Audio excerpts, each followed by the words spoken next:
Le prochain invité, c'est le maire de Saint-Apolline-de-Paton, Bruno Gagné. Bruno, bonjour. Salut Michel. Comment ça va? Ça va bien? Ah, ouais. Mon Dieu, le gros sourire. Non, J'ai hâte de vous entendre. Okay. Vous savez qu'on parle beaucoup du projet de fermeture de l'école de Saint-Apolline-de-Paton. On a reçu Bruno. On a reçu aussi Mme Rachel Bégin, qui est directrice générale du Centre de services scolaires, parce que, bon, c'est toujours bon d'avoir les deux côtés de la médaille. Oui, et c'est notre mission, comme média, d'entendre les deux parties. Maintenant, Bruno, il s'est écoulé plusieurs jours depuis la venue de Mme Bégin sur nos ondes. On en est où avec ce dossier-là actuellement? En entrée de jeu, j'aimerais un peu clarifier là, le dossier de la fermeture de l'école. Quand Mme Bégin est venue, là, elle a parlé un petit peu ici là, de l'équité éducative, diplomatique, la pénurie de main-d'œuvre, les enjeux financiers. Du côté d'équité de service, là, c'est la première fois qu'elle nous sort ça, là, fait qu'on savait pas que c'était un enjeu, là, elle vient de nous sortir ça dans votre entrevue, en fait, là. Nous, elle nous avait pas mentionné l'équité de service, là, d'éducatif, là, que c'était un enjeu pour la fermeture d'école. Fait que ça, je voulais le spécifier, là. Ensuite de ça, ben, la diplomation des élèves.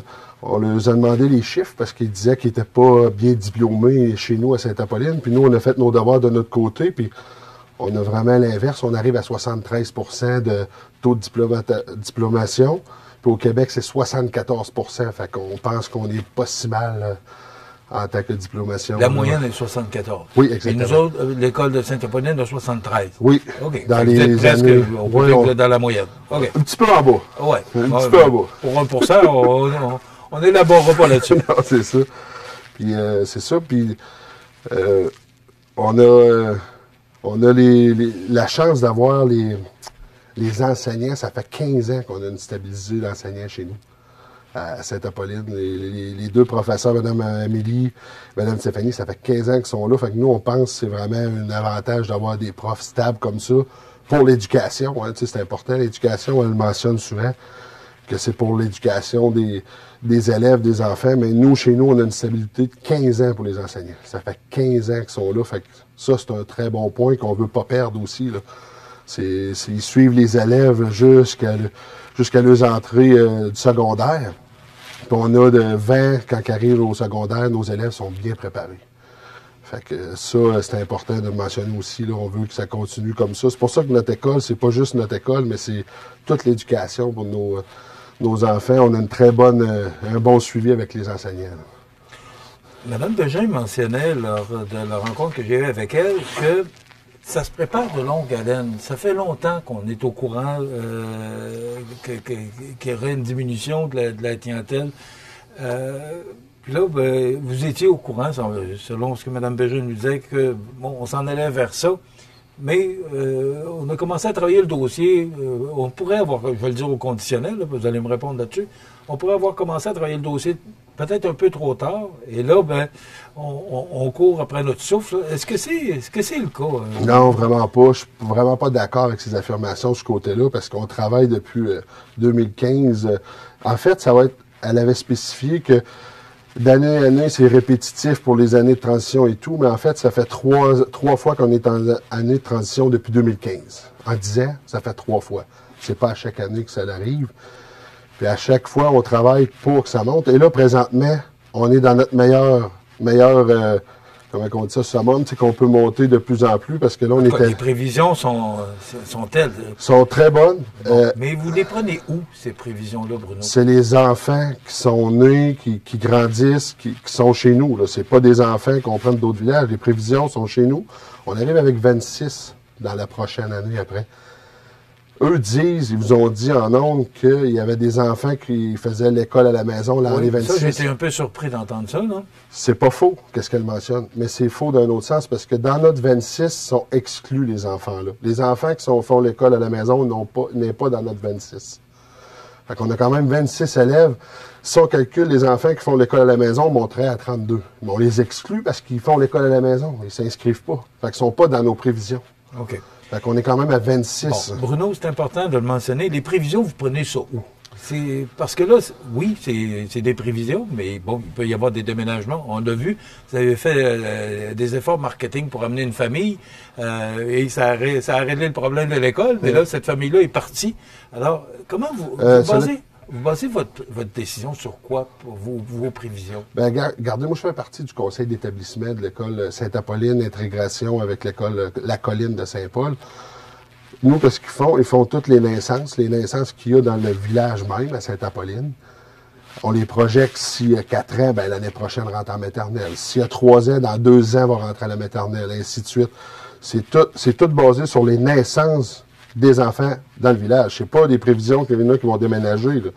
Nos prévisions sont sur les enfants actuels qui est dans le village. Les garderies sont pleines, les 2 garderies. Fait que ça, c'est des projections des enfants à la garderie qui sont de Sainte-Apolline, parce que ça arrive des fois qu'un enfant de Saint-Marcel qui a une garderie de Sainte-Apolline, il n'est pas dans notre prévision. C'est vraiment les enfants du village qui sont nés, qui restent en place. C'est pas des déménagements. Tu sais, comme tantôt, vous avez parlé du déménagement. Une famille qui avait déménagé pour le concours, ils ont reparti. Sauf que les finalistes ont pris la place, puis sont toujours là aujourd'hui. On a 3 élèves d'âge primaire là, avec eux. Là. OK. C'est sûr qu'on comprend que Mme Bégin est une directrice générale, puis l'aspect financier, parce qu'elle nous mentionnait lors de l'entrevue, et je voudrais vous entendre là-dessus, c'est qu'on pourrait prendre des enseignants actuellement de l'école de Sainte-Apolline qui pourraient enseigner à 40 élèves au lieu de 16 ou 17 ou 18, peu importe. Là. Vous répondez quoi à ça? Parce que là, c'est l'aspect financier qu'on regarde. Sûrement que ça a été à la table de discussion, à la table de négociation, sûrement que ça a été je vais avoir plus qu'une réponse à ce sujet-là. Je vais vous répondre la première réponse. En fait, il n'y a pas de place à Saint-Paul. Mme Bégin dit qu'il y a de la place à Saint-Paul. Il n'y a pas de place à Saint-Paul. À l'école primaire, là. Oui. On lui a demandé même lors de la rencontre du 1er avril si elle a déjà visité l'école Saint-Paul primaire. Elle n'a jamais mis pied là. Elle nous l'a dit. Fait que, tu sais, tu dis qu'il y a de la place, mais tu n'as jamais mis les pieds là, ainsi de suite. Je trouve ça un petit peu particulier à ce niveau-là. L'autre chose, on parle de l'éducation, on veut que nos élèves réussissent bien. Je pense que les élèves vont réussir mieux dans une ambiance de 10, 15, 20 élèves que 35, 40 élèves. Présentement, à l'école de la Colline, les enfants dînent dans leur classe parce qu'ils n'ont pas de place pour aller dîner. Ils n'ont pas de cafétéria comme chez nous à Sainte-Apolline, à Saint-Paul. Il n'y a plus de place. Fait que ça, je trouve que c'est une grosse enjeu aussi. C'est pour ça qu'on entend les gens de Saint-Paul aussi manifester là, présentement. Là, on a vu sur le journal, là, ils ont écrit une lettre. Les parents, j'ai vu ça hier. J'ai vu que ça a sorti sur le journal local. Là. Fait que, tu sais, il n'y a pas de place à Saint-Paul. On ne peut pas les rentrer là. Là. C'est ça, c'est un enjeu. Là. Puis ils iraient où, si l'école ferme? Elle les envoie à Saint-Paul. Mais il n'y a pas de place. Non, elle dit qu'il y a de la place. Mais tout le monde qui est sur le conseil d'établissement, que je suis parent, enseignant, disent qu'il n'y en a pas de place. Puis la projection est, si on amène les enfants de Sainte-Apolline à Saint-Paul, la salle à dîner des enseignants deviendra une classe. Parce qu'il n'y a plus de place. Moi, je vais vous entendre, Bruno, à savoir, qu'est-ce qui adviendrait? L'école ferme. On n'ouvre pas au mois de septembre. Il se passe quoi avec Sainte-Apolline? Je ne vois pas cette avenue-là. Fait que nous, on va se battre même après le 29 avril, on va continuer de se battre. C'est sûr et certain. On vit une injustice, on ne demandera pas de là-dessus. C'est une injustice. Tu sais, quand on dit côté financier, là, Mme Bégin, elle a eu ses chiffres en août. Elle me dit qu'elle a eu ses chiffres, ses prévisions en août, qu'elle savait son budget, mais elle nous l'a annoncé le 7 janvier. Pourquoi qu'elle ne nous l'a pas annoncé au mois d'août? On nous a annoncé juste au mois de janvier que là, c'est un nouveau seuil de 20. C'est ça l'injustice qu'on vit. C'est une injustice, là. Là, vous faites plusieurs démarches. Le 29 avril, on est le 17 avril aujourd'hui, il reste 12 jours avant la date butoir que le conseil d'administration, Mme Bégin nous l'a dit sur nos ondes, elle recommande, ou elle recommanderait, je veux le dire au conditionnel, avec les données qu'elle a actuellement, elle recommanderait la fermeture de l'école. Ça a été dit, elle l'a dit sur nos ondes. Elle le recommande intensivement. Voilà.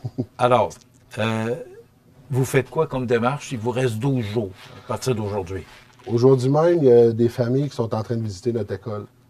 On a 2 familles de 3 élèves, de 3 enfants âge primaire qui visitent notre école. Puis on a une famille qui a 3 enfants avec un enfant préscolaire. 4 enfants, en fait. On devrait s'en reparler prochainement. Ils viennent visiter l'école.